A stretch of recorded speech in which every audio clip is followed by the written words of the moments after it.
नमस्कार,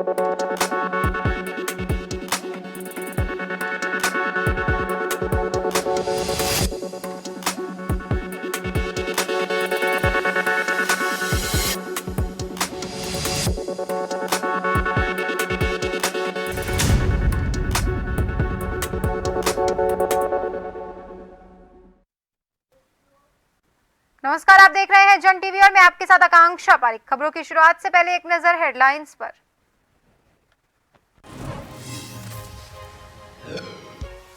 नई दिल्ली में उत्तराखंड सीएम धामी मीडिया से हुए रूबरू। 2 दिवसीय यूएई दौरे को लेकर दी जानकारी। कहा 15,475 करोड़ के इन्वेस्टमेंट एमओयू हुए साइन।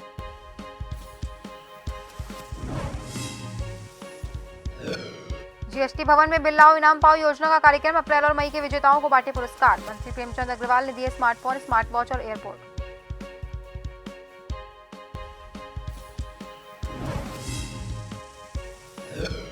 हरीश रावत ने लगाए भाजपा सरकार पर गंभीर आरोप। प्रदेश में जल्द जाति आधारित जनगणना कराने की मांग। कहा सरकारी पदों को खत्म कर रही बीजेपी।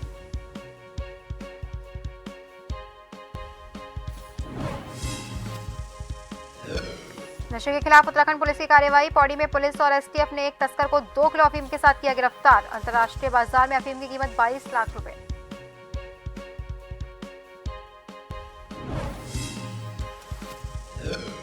और एसटीएफ ने फर्जी दस्तावेज बनाने वाले गिरोह का किया भंडाफोड़। प्रिंटिंग प्रेस की आड़ में करते थे फर्जी दस्तावेज बनाने का काम। नार्को आतंकी मॉड्यूल से जुड़े थे तार।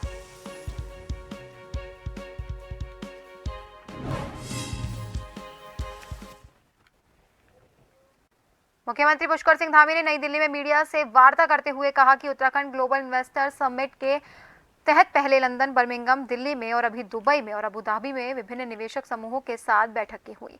पर्यटन, स्वास्थ्य, शिक्षा, फार्मा, कृषि, एग्रो के क्षेत्र में निवेशकों से काफी करार हुए हैं।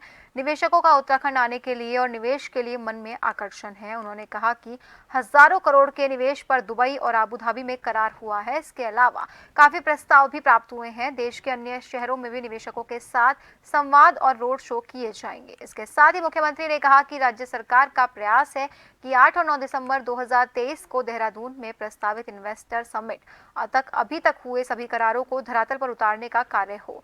मुख्यमंत्री पुष्कर सिंह धामी ने बताया कि 2 दिवसीय यूएई दौरे के दौरान कुल मिलाकर 15,475 करोड़ के इन्वेस्टमेंट एमओयू साइन किए गए।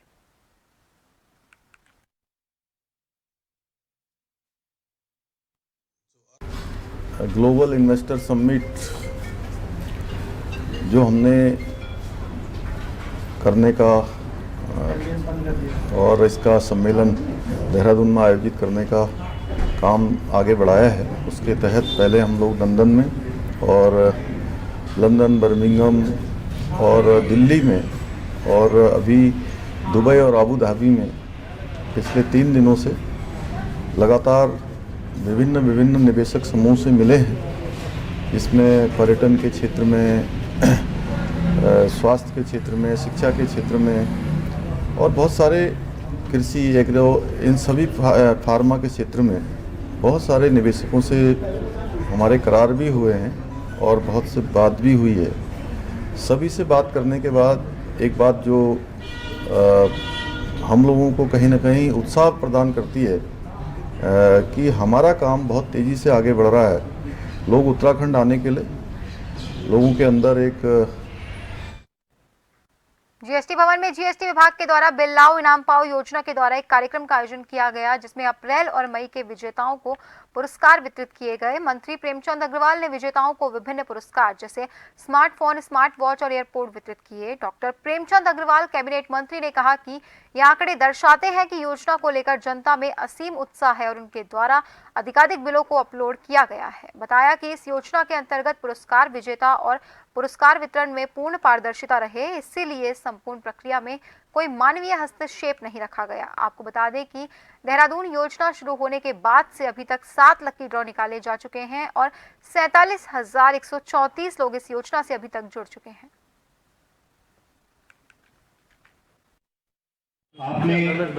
मैं कह सकता हूं कि अगस्त तक अभी तक 47,134 उपभोक्ता रजिस्टर्ड हुए और 2,10,382 जो बिल हैं वो अभी तक अपलोड किए गए हैं, यानी कि अगस्त 23 तक के। और इनका जो बिलों का मूल्य है वो 42 करोड़ 60 लाख रुपए है। तो ये उनकी उपभोक्ता की जागरूकता दर्शाती है, हमारे विभाग की मेहनत इसमें छिपी है। और जिस प्रकार से लगातार हम लोग प्रयास कर रहे हैं कि हमारा राजस्व बढ़े, लोगों को जो एक मन में भाव रहता है कि जो भी उपभोक्ता कहीं से कोई सामान खरीदे तो वो बिल जरूर ले, ये उसका हेतु है। कैबिनेट मंत्री गणेश जोशी ने देहरादून में विधानसभा स्थित कार्यालय में मसूरी विधानसभा की सड़कों के संदर्भ में लोक निर्माण विभाग के अधिकारियों की बैठक ली। बैठक में मंत्री ने मसूरी विधानसभा क्षेत्र के अंतर्गत कई दिनों से लंबित सड़क निर्माण कार्यों की समीक्षा करते हुए कहा कि 11 धनौल्टी मोटर मार्ग का निर्माण कार्य पूरा किया जाए। इसके निर्माण से धनौल्टी की दूरी लगभग 35 से 40 किलोमीटर तक कम हो जाएगी। इसके साथ ही उन्होंने क्षेत्र के अंतर्गत पुल निर्माण और सहस्त्रधारा स्थिति बाईपास मार्ग के निर्माण से जाम की समस्या से आमजन को निजात मिल सकेगी।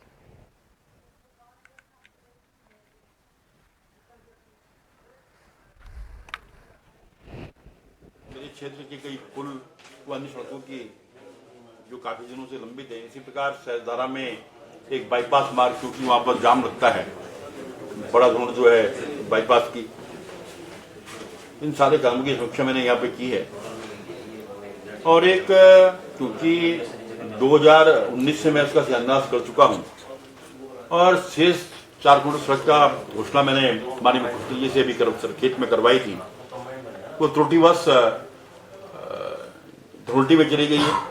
इन सारे विषयों को लेकर उनसे बातचीत हुई है।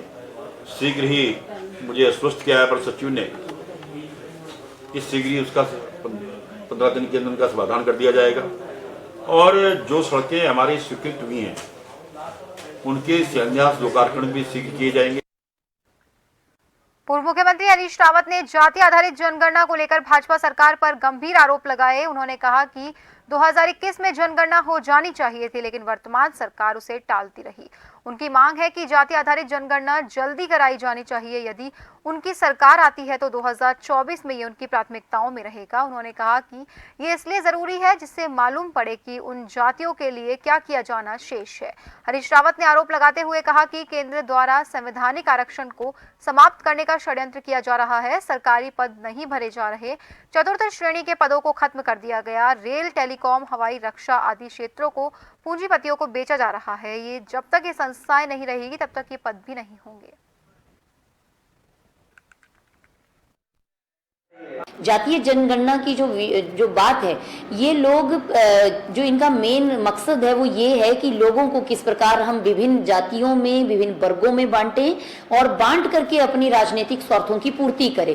तो जनता बहुत अच्छे से समझती है सब चीज़ें जो हैं वो, जिस प्रकार से हमारी जो संस्थाएं हैं, चुनाव आयोग हैं, तमाम और जो इससे रिलेटेड संस्थाएं होती हैं वो इसके लिए स्वतंत्र हैं। और सरकार जिस प्रकार से कार्य कर रही है, सरकार के पास सिर्फ देखिए हमारा सीधा सा मानना है, जैसे हमारे माननीय प्रधानमंत्री जी ने कहा कि हमारे लिए जाति सिर्फ एक है और वो है गरीब। सीएम पुष्कर सिंह धामी की पत्नी गीता धामी विधानसभा चंपावत दौरे के दौरान गुरुवार को एक बार फिर से लोहाघाट की प्रसिद्ध कोली ढेक झील पहुंची। झील पहुंचने पर ब्लॉक प्रमुख नेहा ढेक, ग्राम प्रधान सबरजान व नौका संचालक संघ और भाजपा कार्यकर्ताओं ने उनका स्वागत किया। इसके बाद गीता धामी ने महिलाओं के साथ झील में वोटिंग का जमकर लुत्फ उठाया। गीता धामी ने झील को पर्यटन के क्षेत्र में मील का पत्थर बताया। गीता धामी ने कहा कि झील का अभी और ज्यादा विकास किया जा रहा है, जिससे बाहर से आने वाले पर्यटकों को और भी ज्यादा सुविधा मिल सके। इस दौरान उन्होंने अधिकारियों से क्षेत्र में चल रही योजनाओं की जानकारी ली।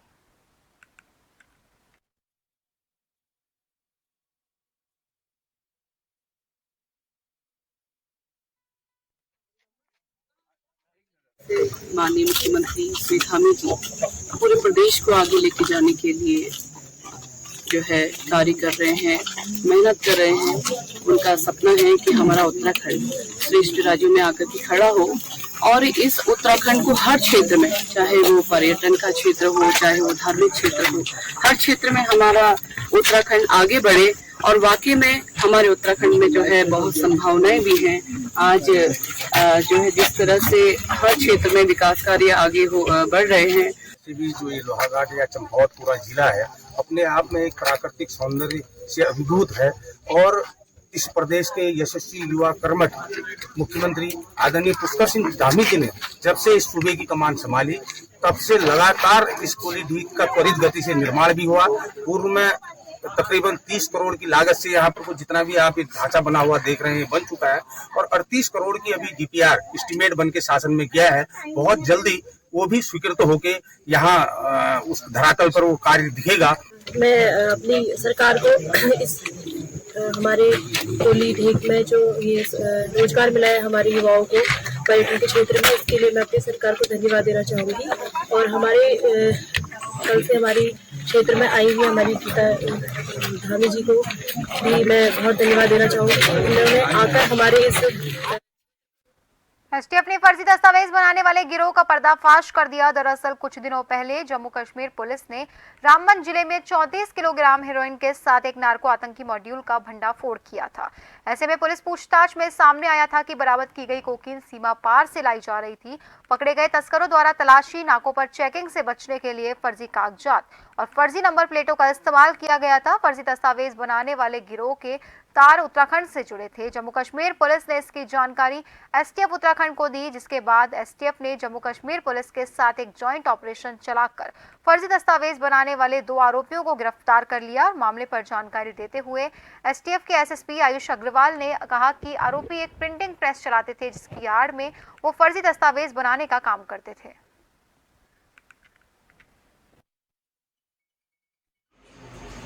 जम्मू कश्मीर में रामबन डिस्ट्रिक्ट की पुलिस के द्वारा कुछ समय पूर्व एक बड़े नार्को टेरर मॉड्यूल को बस्ट किया गया था, जिसमें कि 35 केजी लगभग हेरोइन थी, जो कि इन्वेस्टिगेशन में आया था कि कहीं ना कहीं सीमा पार से वो लाई जा रही थी।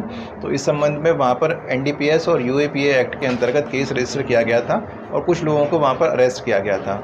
तो उस दौरान ही इन्वेस्टिगेशन के दौरान ये सामने आया कि जो व्हीकल्स यूज़ किए जा रहे थे और जो लोग इसको कैरी कर रहे थे, उनके जो आई कार्ड्स थे वो सारे ही फोर्ज थे। तो उनसे इंटरोगेशन में सामने आया कि ये जो डॉक्यूमेंट्स हैं और जो नंबर प्लेट्स हैं ये रुद्रपुर उधम सिंह नगर से इनको सप्लाई किए गए हैं। तो उसमें उस सूचना पर उत्तराखंड एसटीएफ ने आगे काम करते हुए इसको डेवलप किया और फिर कल शाम को जम्मू कश्मीर पुलिस के साथ एक जॉइंट ऑपरेशन करके जो ये पूरा नेटवर्क चल रहा था इसको बस्ट किया है। इसमें 2 लोगों को वहाँ से अरेस्ट किया गया है। ये लोग एक प्रिंटिंग प्रेस वहाँ पर संचालित कर रहे थे और उसकी आड़ में बड़े पैमाने पर ये फर्जी डॉक्यूमेंट्स बना रहे थे। और फिलहाल के लिए खबरों में रुकेंगे एक छोटे से ब्रेक के लिए। जल्द हाजिर होंगे, बने रहिए जन टीवी के साथ।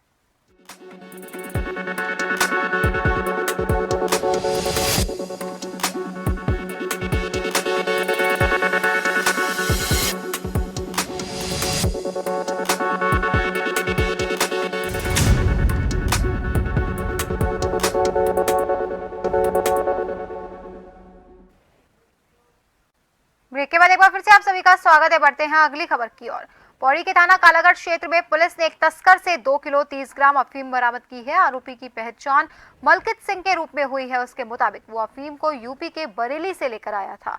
अंतर्राष्ट्रीय बाजार में बरामद अफीम की कीमत 22 लाख रुपए आंकी गई है। वहीं पुलिस आगे की जांच में जुट गई है।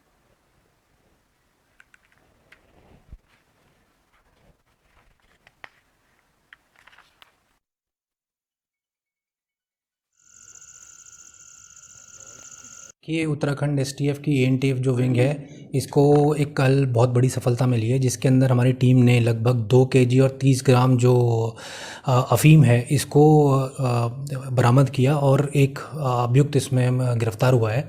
ये जो है बरेली से अफीम ला रहा था। अभी तक पूछताछ में पता लगा बरेली से ला रहा था और इसको कल कालागढ़ क्षेत्र से जनपद टिहरी गढ़वाल के देवप्रयाग विधानसभा के गौसिल गांव में गुलदार पिंजरे में कैद हो गया। आपको बता दें कि कुछ दिन पहले एक छोटे से बच्चे पर गुलदार ने हमला किया था, जिसके बाद ग्रामीणों में दहशत का माहौल बना हुआ था। विभाग की खबर की सूचना पाकर वन विभाग ने वहां पिंजरा लगा दिया और एक गुलदार आज सुबह पिंजरे में कैद हो गया। वहीं गुलदार को देखने के लिए लगातार ग्रामीणों की भीड़ उमड़ पड़ी।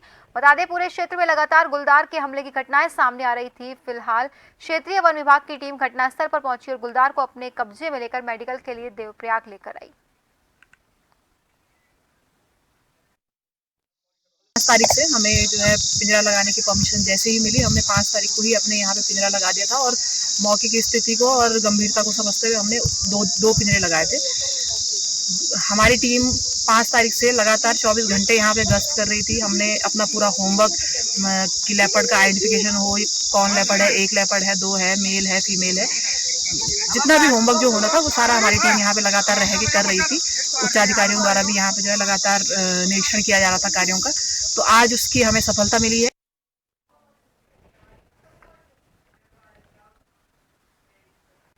नेपाल सीमा को जोड़ने वाले किमतौली लोहाघाट मोटरमार्ग पर वर्षों से बदहाल पड़ा हुआ है। देवीधार से किमतौली तक हर 10 मीटर में सड़क पर गड्ढे बने हुए हैं, जिससे लोगों को आवाजाही करने में भारी परेशानियों का सामना करना पड़ रहा है। कई बार मांग के बाद भी सड़क पर डामरीकरण नहीं हो पा रहा। रोज यात्रा करने वाले शिक्षकों ने सड़क का संज्ञान लेते हुए खुद श्रमदान कर सड़क में बने गड्ढों को पाट कर वाहनों के चलने लायक बनाया।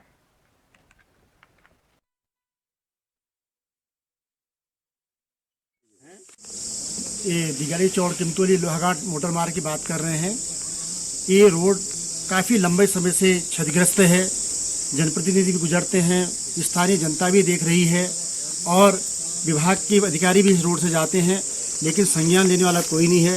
इतनी खराब रोड हो चुकी है। इस रोड का अब अगर इसी तरीके से अगर कायाकल्प नहीं होती है तो कभी भी कोई बड़ी दुर्घटना हो सकती है। और इस तरीके से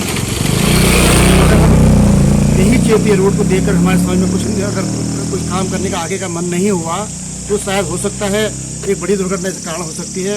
विभाग से जनप्रतिनिधियों से निवेदन है कि इस रोड का तुरंत संज्ञान लें, क्योंकि रोड के दोनों तरफ बहुत बड़े नालियां बनी हुई हैं और कोई भी बड़ी दुर्घटना हो सकती है। कुछ दिनों पहले मंगलौर क्षेत्र के मुंडलाना में विद्युत कर्मियों के साथ ग्रामीणों द्वारा की गई मारपीट के बाद अब विद्युत कर्मचारियों ने डीजीएम कार्यालय पर धरना दे दिया है। विद्युत कर्मियों का कहना है कि अगर विद्युत कर्मचारी बिजली चोरी की शिकायत पर छापेमारी करते हैं तो उनके साथ ग्रामीणों द्वारा मारपीट कर दी जाती है। उन्होंने कहा, मंगलौर पुलिस ने अभी तक किसी भी ग्रामीण के खिलाफ कार्रवाई नहीं की, जिसको लेकर सभी अधिकारी और कर्मचारी डीजीएम कार्यालय पर धरने पर बैठे हैं और जब तक आरोपियों की गिरफ्तारी नहीं होगी वो लोग धरने पर ही बैठे रहेंगे।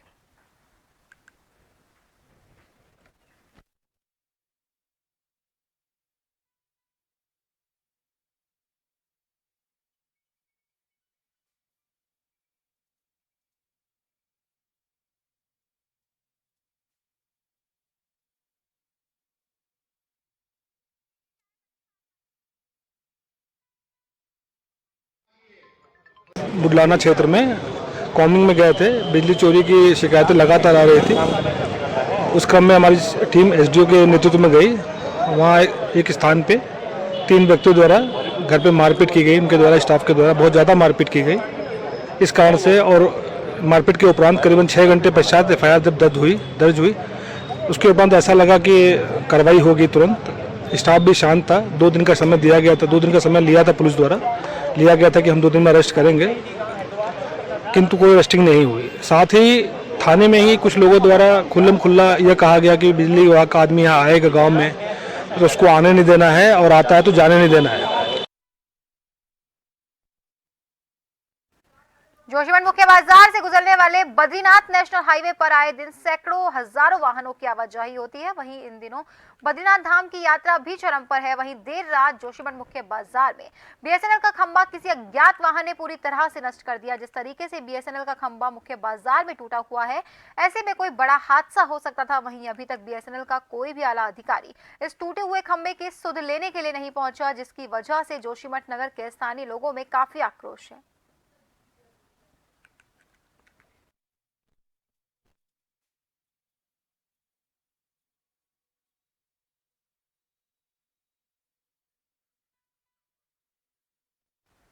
त्योहारी सीजन को देखते हुए जनपद उत्तरकाशी में खाद्य और सुरक्षा विभाग ने कमर कस ली है। खाद्य सुरक्षा अधिकारी अश्विनी कुमार ने बताया कि जनपद उत्तरकाशी में पनीर, दूध, दही और मिठाइयां जो कि बाहर से बनकर आती है, उनके लगातार सैंपलिंग की जा रही है। साथ ही दुकानों में लगातार छापेमारी भी की जा रही है। आपको बता दें कि उत्तरकाशी जनपद मुख्यालय में पिछले कई समय से नकली मावा मिलने की शिकायत आ रही थी, जिसको देखते हुए खाद्य सुरक्षा विभाग जनपद में आने वाले सामान की 44 और चेकपोस्ट पर चेकिंग हो रही है।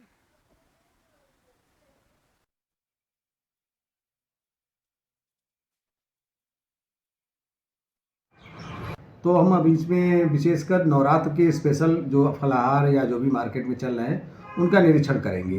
साथ ही साथ जो हमारा आगामी जो दीपावली वगैरह का त्यौहार आ रहा है, जिसमें मिठाइयों का ज़्यादा बिक्री बढ़ जाती है और विशेषकर जो गिफ्ट पैक जो भोज्य पदार्थ से संबंधित होते हैं उनकी भी बिक्री बढ़ जाती है, तो उस पर हम विशेष फोकस करेंगे। विशेषकर बाहर से आने वाली गाड़ियों में चेकिंग करेंगे कि कौन से खाद्य पदार्थ, चूँकि यहाँ पे अधिकांशतः सामान बाहर से ही आते हैं, इसलिए हमारा मूल जो फोकस रहेगा बाहर से आने वाले खाद्य पदार्थ, मिठाइयों, गिफ्ट पैक पे रहेगा। और निश्चित ही कि इसमें हम सैंपलिंग की कार्रवाई और ज़्यादा कार्रवाई करेंगे और जो भी इसका उल्लंघन करते हुए पाया जाएगा उसके खिलाफ मुकदमा भी दायर किया जाएगा। जसपुर श्री रामलीला कमेटी चौहानान द्वारा इस बार श्री राम बारात का भव्य और दिव्य आयोजन किया गया। राम बारात में 2 बड़े बैंड, 2 बड़े डीजे, 2 घोड़े, 2 बग्गी, तीनों अखाड़े शामिल हुए। वहीं राम बारात में कई तरह की मनमोहक झांकियां शामिल रही। बारात में सभी राम भक्त राम भजनों पर झूमते नाचते नजर आए। इस बार राम बारात में 40 साल बाद प्राचीन परंपरा को जीवित करते हुए महाराष्ट्र के नासिक से ताशे मंगवाए गए, जिन्होंने पूरी बारात की दिव्यता को बढ़ाया। रामलीला कमेटी द्वारा बारात में शामिल लोगों को राजस्थान के अजमेर से मंगाकर साफे पहनाए गए। राम बारात बड़े मंदिर पर जाकर समाप्त हुई, जिसमें लगभग 5 से 6 हजार राम भक्त शामिल हुए।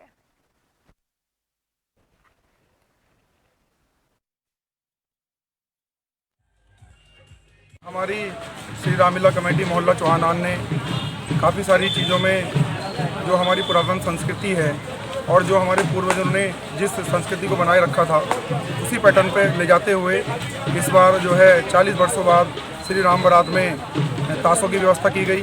और महाराष्ट्र के नासिक से जो मैंने साफा पहन भी रखा है, ये वहाँ से मंगवाए हैं कि राम बारात में शामिल होंगे सभी लोग, उस साफे के साथ में होंगे। और उसके बाद में सभी जो राम बाराती राम भक्त थे उनके लिए, सभी के लिए यहाँ पर भोजन की, प्रसाद की व्यवस्था की गई है। जोशीमठ से तकरीबन 1 किलोमीटर की दूरी पर रविग्राम में विगत 2 सालों के उपरांत भगवान रामचंद्र की लीला का मंचन किया जा रहा है और जिसे देखने के लिए हर दिन सैकड़ों की तादाद में कड़ाके की ठंड में भी राम भक्त दूर दूर से पहुंच रहे हैं और भगवान रामचंद्र की लीला का मंचन का आनंद प्राप्त कर रहे हैं। इसी के साथ आजकल जोशीमठ की ऊंची चोटियों में कई फीट बर्फ जमी हुई है और निचले इलाकों में कड़ाके की ठंड महसूस की जा रही है, लेकिन इस कड़ाके की ठंड में भी भक्तों की आस्था काफी भारी दिखाई दे रही है। वहीं जोशीमठ में हो रहे दरार और भूदसाव के चलते और कोरोना महामारी के चलते इस गांव में रामलीला मंचन का आयोजन नहीं हो पाया, जिसकी वजह से इस साल इस गांव में रामलीला का आयोजन एक बार फिर से किया जा रहा है।